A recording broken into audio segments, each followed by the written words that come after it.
Jersey Boys, there's the show you see on stage. Loves you, pretty mama, who's always there to make. And the show behind the scenes. Who loves you, pretty baby.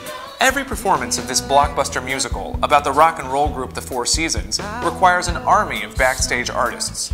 Recently, production stage manager Michelle Bosch took TDF stages behind the curtain to visit this unseen world. First, she introduced some of the backstage crew. This is Davis. This is Greg Burton, our associate production carpenter. And there's JT over there making sure everything's perfect. Hi, JT. And then we have Hazel. And this is Steve Gibb, he's one of our musicians. And this is Michelle Rupert.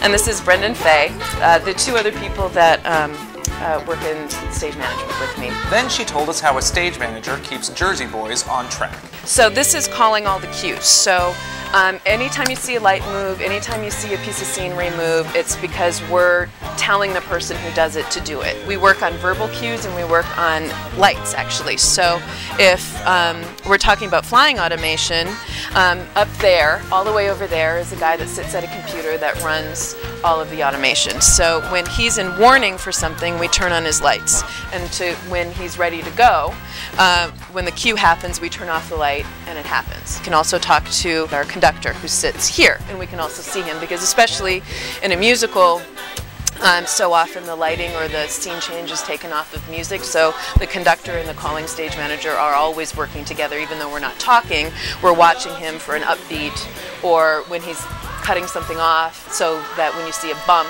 go out with lights in the show, we're actually watching him so that we're together. We have the downstage view, which is the mic lift that you were watching. Right. So we can see the mics when they're coming up, or the people when they're coming up, or whatever piece of scenery is. But also, sometimes the actors walk down stage where the edge of the stage is right here to this grate, and we want to make sure that when we open this lift, that we're not opening it when an actor's standing on it. Because that would be really bad. and that's why I need nitroglycerin now.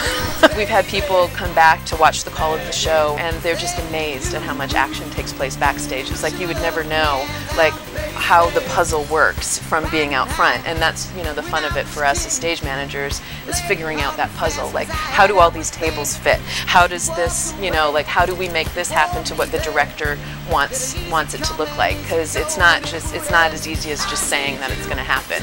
You really have to work on it and think about it. I respect our director and our designers so much that I wouldn't want to let myself see the light of day if I screwed something up for them. And the audience, I mean, people are paying a lot of money to see this show, and it's a great, great show, and I want it to be absolutely the best that it can be every single day.